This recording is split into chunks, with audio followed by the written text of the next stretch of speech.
ನಮಸ್ಕಾರ ವೀಕ್ಷಕರೇ, welcome to my YouTube channel Kavita's kitchen. ನಾನು ಇವತ್ತು ನಿಮಗೆ ಸೌಜಿ ಶೈಲಿಯ ಚಿಕನ್ ಗ್ರೀನ್ ಶೇರ್ವಾ ಮಾಡೋ ವಿಧಾನ ತೋರಿಸ್ತಾ ಇದ್ದೀನಿ. ಬನ್ನಿ, ಇದಕ್ಕೆ ಬೇಕಾಗಿರುವ ಸಾಮಗ್ರಿಗಳು ನೋಡ್ಕೊಳ್ಳೋಣ.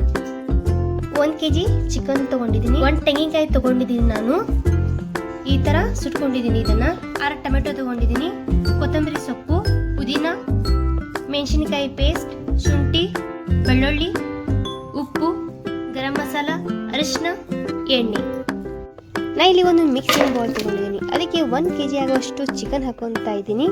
ಅರ್ಧ ಕಪ್ ಆಗುವಷ್ಟು ಪುದೀನ ಸೊಪ್ಪು, ಕೊತ್ತಂಬರಿ ಸೊಪ್ಪು ಹಾಕೊತಾ ಇದ್ದೀನಿ.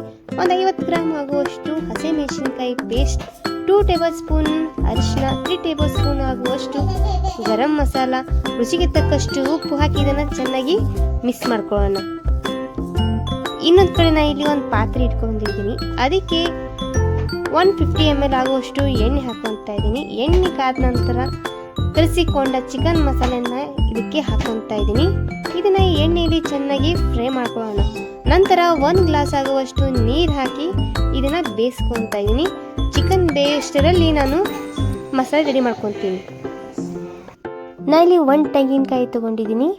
ಇದನ್ನ ಗ್ಯಾಸ್ನಲ್ಲಿ ಸುಟ್ಕೊಂಡು ಈ ಥರ ಸಣ್ಣದಾಗಿ ಕಟ್ ಮಾಡ್ಕೊಂಡಿದ್ದೀನಿ. ಒಂದು ಅರ್ಧ ಕಪ್ಪು ಬೆಳ್ಳುಳ್ಳಿ, 3 ಇಂಚ್ ಆಗುವಷ್ಟು ಶುಂಠಿ, ಕೊತ್ತಂಬರಿ ಸೊಪ್ಪು, ಪುದೀನ ಸೊಪ್ಪು, 6 ಟೊಮೆಟೊ, ನೀರು ಹಾಕಿ ಇದನ್ನು ಪೇಸ್ಟ್ ಮಾಡ್ಕೊತಾ ಇದ್ದೀನಿ.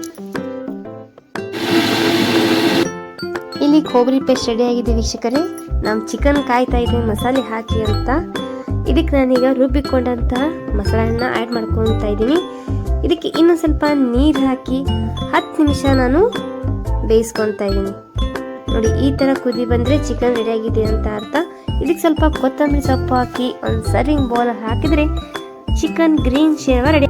ಇವತ್ತಿನ ಈ ವಿಡಿಯೋ ನಿಮಗೆ ಇಷ್ಟವಾದರೆ ಲೈಕ್ ಮಾಡಿ, ಶೇರ್ ಮಾಡಿ ಹಾಗೂ ಕಮೆಂಟ್ ಮಾಡಿ. ತಪ್ಪದೆ ಬೆಲ್ ಐಕಾನ್ ಅನ್ನು ಒತ್ತಲು ಮರಿಬೇಡಿ. ನಮಸ್ಕಾರ.